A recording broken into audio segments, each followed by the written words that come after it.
सभी वीडियोस एक के बाद एक देखने के लिए आप चैनल की प्लेलिस्ट में जाइए या फिर स्पोकन इंग्लिश गुरु एंड्रॉइड ऐप इंस्टॉल कर लीजिए। आप चाहे तो कंप्लीट कोर्स किट भी मंगवा सकते हैं जिसमें मेरी सभी बुक्स हैं और साथ ही लेसन वाइज वीडियोस की पेन ड्राइव भी। विजिट करिए मेरी वेबसाइट www.spokenenglish.guru। अगर आप एक सक्सेसफुल ब्लॉगर बनना चाहते हैं तो आप मेरा ब्लॉगिंग कोर्स भी ज्वाइन कर सकते हैं जिसमें आपको 6 मंथ्स का फ्री टेक्निकल सपोर्ट दिया जाता है। अधिक जानकारी के लिए विजिट करिए www.wemakebloggers.com। हाय गाइस, दिस है आदित्य। आप सभी का स्वागत है आज के इस वीडियो में। आज बहुत ही इंपॉर्टेंट टॉपिक हम डिस्कस करने वाले हैं और टॉपिक है नाउन, जिसे आप हिंदी में कहते हैं संज्ञा। इसकी डेफिनेशन क्या है और उसके टाइप्स क्या हैं और बहुत सारी बारीक चीजें आपको आज पता लगेंगी। जैसे कि अगर मैं आपसे कहूं कि पुलिस के साथ आप इज और आर दोनों का यूज करते हैं, लेकिन डिपेंड करता है कि किस कॉन्टेक्स्ट में बात हो रही है, किस सिचुएशन में आपको इज का यूज करना है, कहां पर आर का यूज करना है। ये अगर मैं आपको पूछूं तो क्या आप जानते हैं इस बात को? अगर मैं आपसे कहूं कि इंडिया, जो कि हमारे देश का नाम है, इसके साथ आप हैज और हैव दोनों का यूज आपको करना पड़ता है अलग अलग सिचुएशंस में, अलग अलग कॉन्टेक्स्ट में। मैथमेटिक्स, फिजिक्स, किसी भी सब्जेक्ट का नाम, ये कौन सा नाउन है, प्रॉपर है, कॉमन है, मटेरियल है, कलेक्टिव है, कॉन्क्रीट, एब्स्ट्रैक्ट, कौन सा नाउन है, क्योंकि इससे रिलेटेड ग्रामर आपको पता होनी चाहिए, खासकर कंपटीशन एग्जाम्स के पॉइंट ऑफ व्यू से, और साथ ही साथ अगर आप 10th में 12th में पढ़ रहे हैं तब भी जरूरी है, और स्पीकिंग के पॉइंट ऑफ व्यू से भी बहुत सारी चीजें आज आपको सीखने को मिलेंगी। एयर, वाटर, सनलाइट, ये कौन सा नाउन है? ग्रीफ मतलब होता है शोक या दुख, बहुत ज्यादा दुख, ये नाउन है। लेकिन सैड ये नाउन नहीं है, लेकिन सैडनेस ये नाउन है। जॉय नाउन है, हैप्पी नाउन नहीं है, हैप्पीनेस नाउन है। ऐसा क्यों? मनी, मनी मतलब पैसा। आप में से अधिकतर कहेंगे कि पैसे को हम गिन सकते हैं, लेकिन फिर भी वो अनकाउंटेबल कैसे है? अनकाउंटेबल मतलब जिसे गिना नहीं जा सकता, अगणनीय संज्ञा को अनकाउंटेबल नाउन कहते हैं। और स्टार, स्टार मतलब तारे। तारों को तो आप कहेंगे कि गिना नहीं जा सकता, इतने सारे होते हैं, फिर वो काउंटेबल कैसे, यानी गणनीय संज्ञा कैसे? कैसे आप कह रहे हैं कि ये काउंटेबल नाउन है? ये सारी बातें आज हम डिस्कस करने वाले हैं। तो आइए शुरुआत करते हैं। सबसे पहले आज हम देखेंगे कि ये अलग अलग नाउन क्या होते हैं, और बहुत ही आसान शब्दों में मैं आपको बताने वाला हूं, आप आसानी से समझ जाएंगे। और ये जानना आपके लिए जरूरी भी है, क्योंकि आपको इंग्लिश लैंग्वेज में अपनी पकड़ बनानी है। तो आइए शुरुआत करते हैं। जब हम बात करते हैं नाउन की, नाउन का मतलब है कोई भी नाम। इस दुनिया में कोई भी ऐसा व्यक्ति नहीं, कोई भी ऐसी जगह नहीं, या कोई भी ऐसी वस्तु नहीं, कोई भी ऐसी चीज नहीं जिसका नाम ना हो। उसी नाम से आप और हम उसे पहचानते हैं।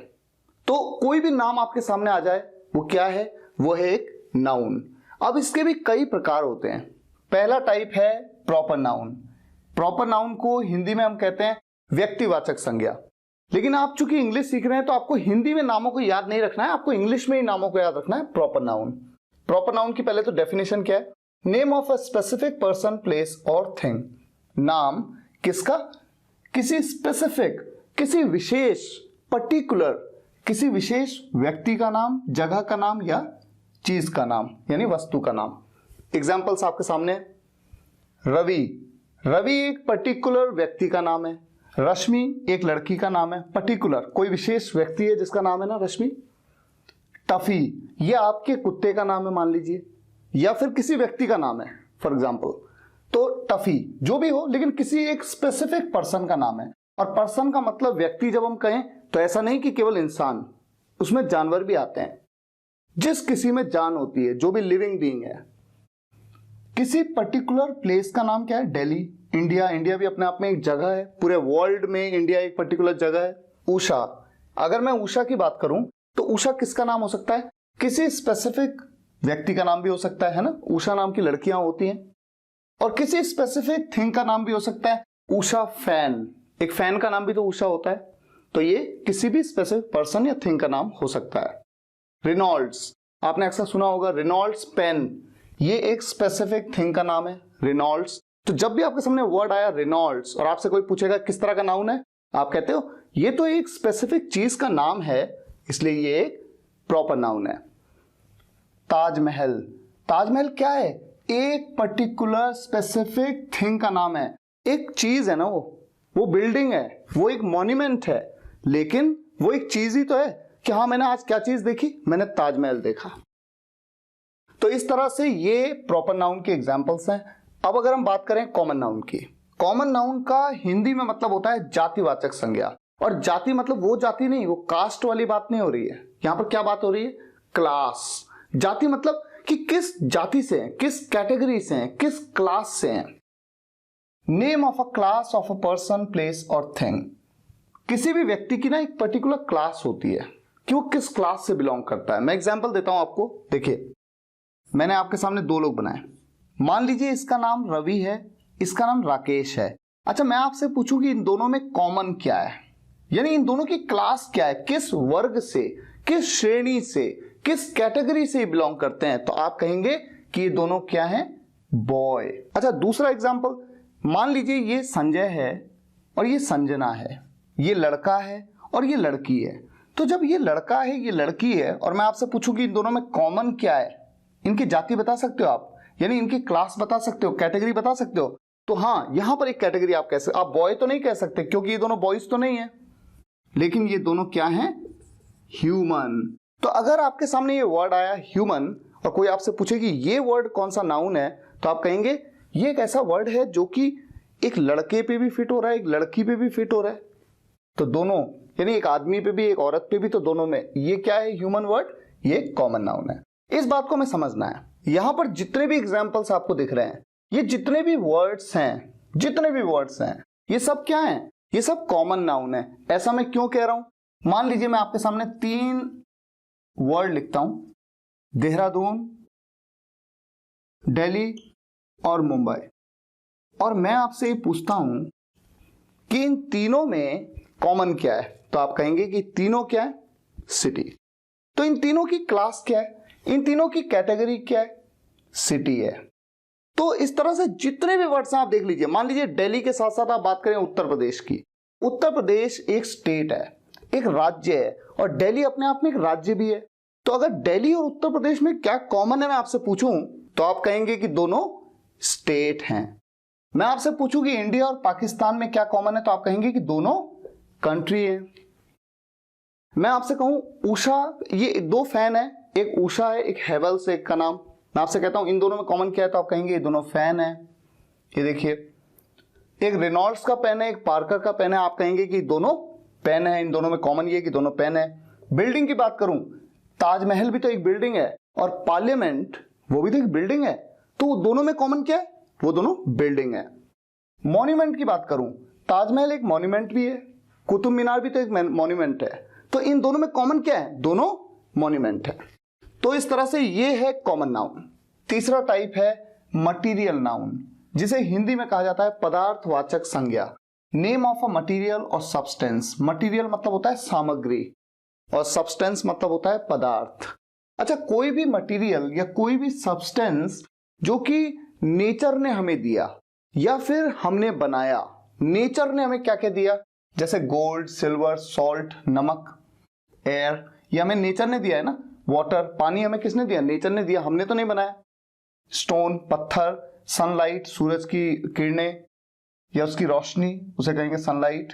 मिल्क मतलब दूध, ये कहां से मिला? नेचर से हमें मिला है।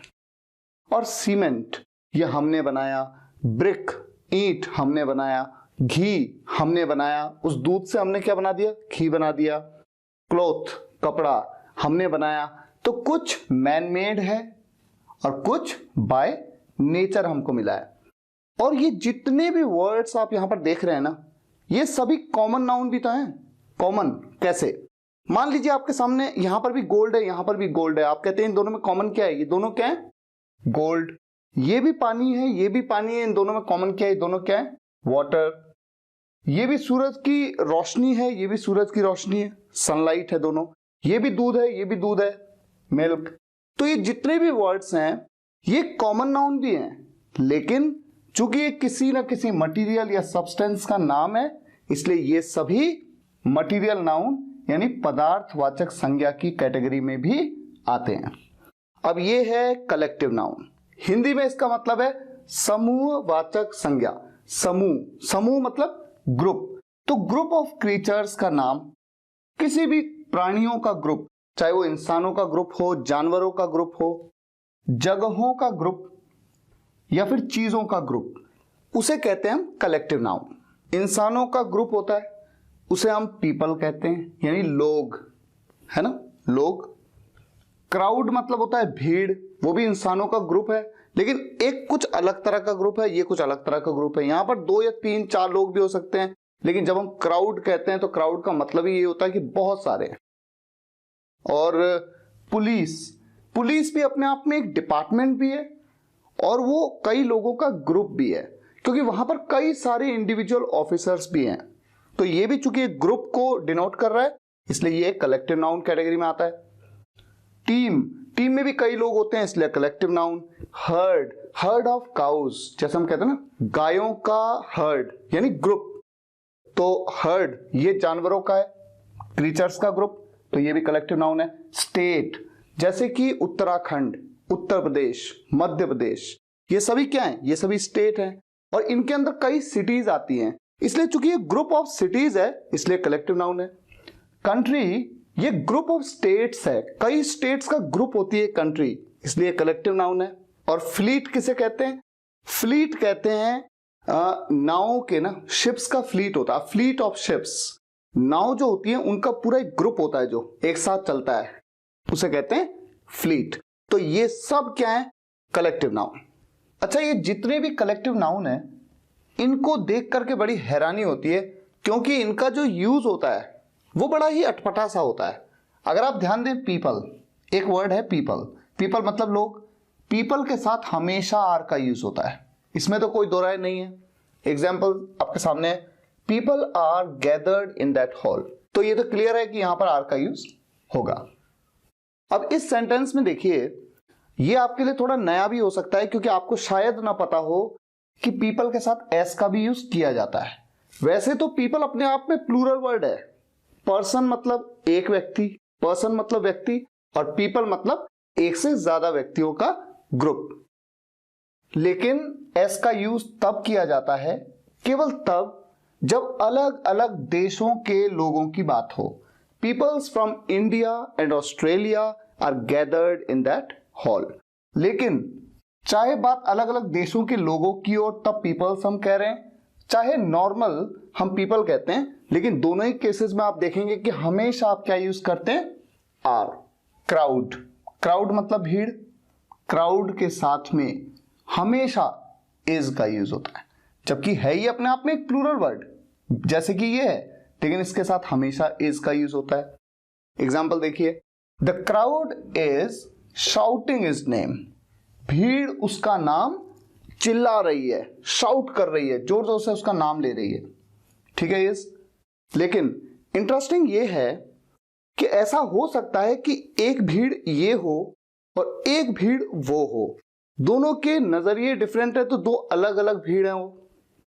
जैसे ये एग्जांपल मैंने लिया, they are supporting me and they aren't, they are supporting me, मान लीजिए वहां पर कुछ भीड़ है, वो मुझे सपोर्ट कर रहे हैं, एंड दे आंट, और वे नहीं कर रहे हैं, they are supporting me and they aren't, तो दो अलग अलग क्राउड हैं।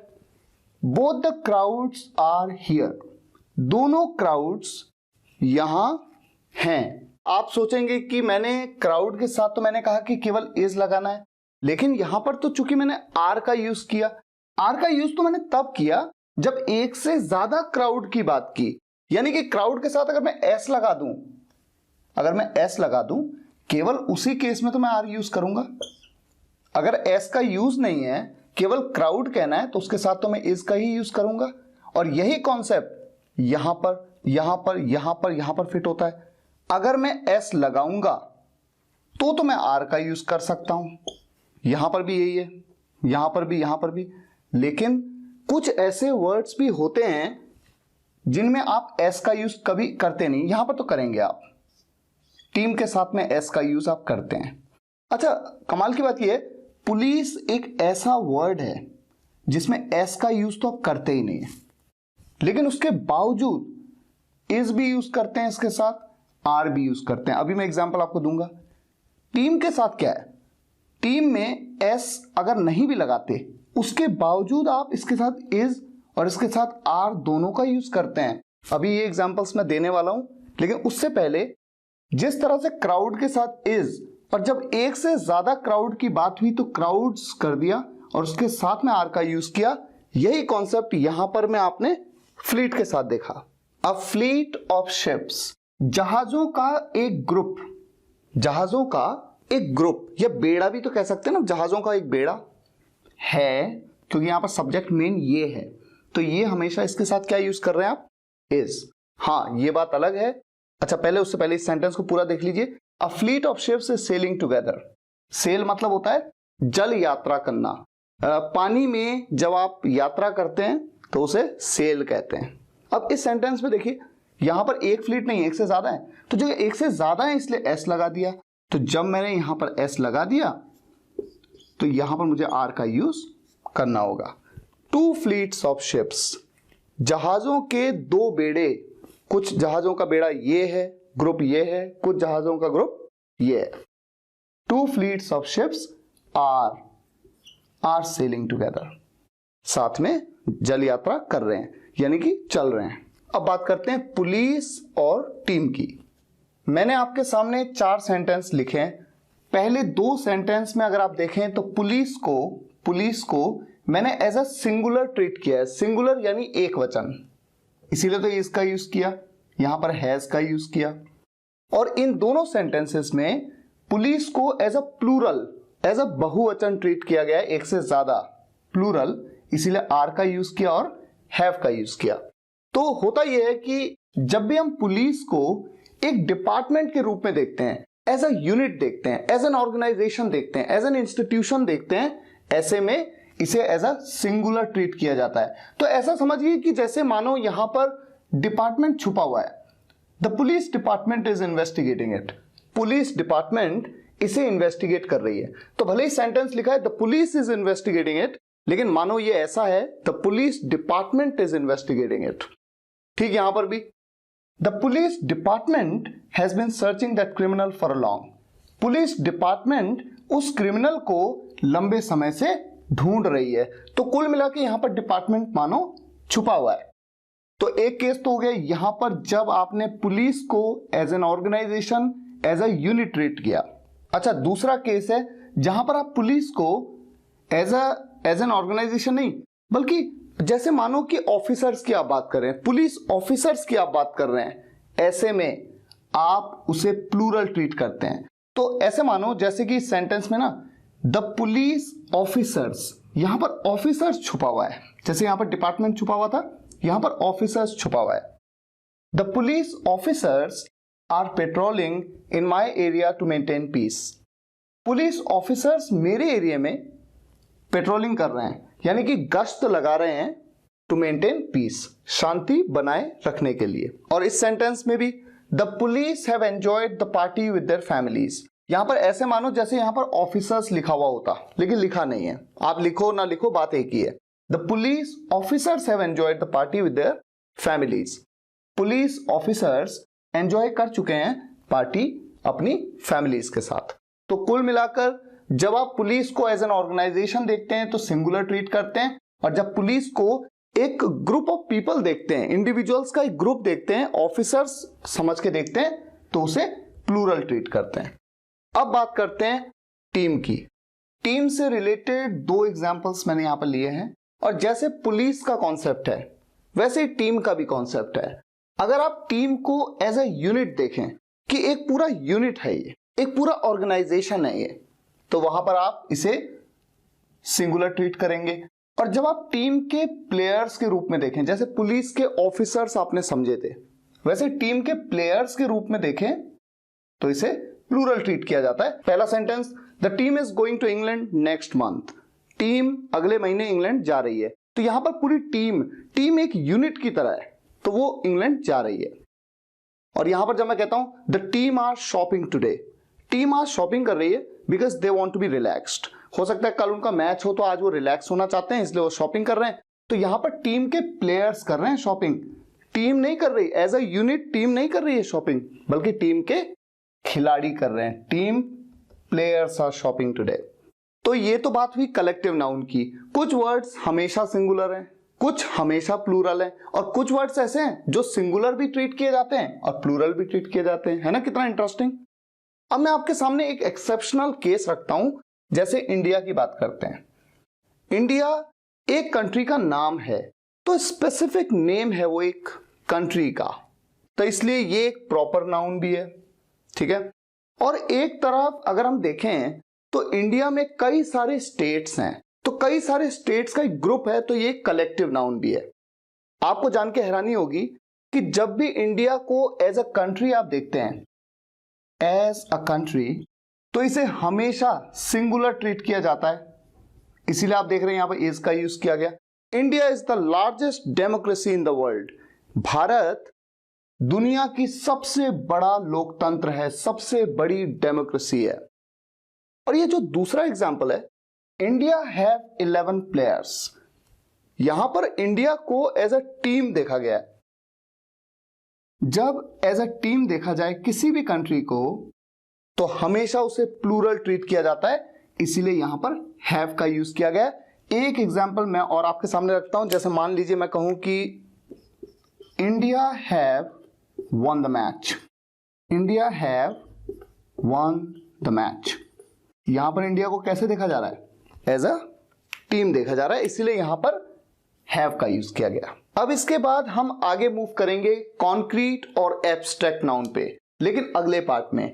आज के लिए यहीं तक। मुझे उम्मीद है आपको ये वीडियो लेक्चर पसंद आया होगा। पसंद आया हो तो लाइक करिएगा, शेयर करिएगा और कमेंट्स में जरूर बताइएगा कैसा लगा। Thank you so much for watching this video guys. See you in the next video lecture. Take care, good bye.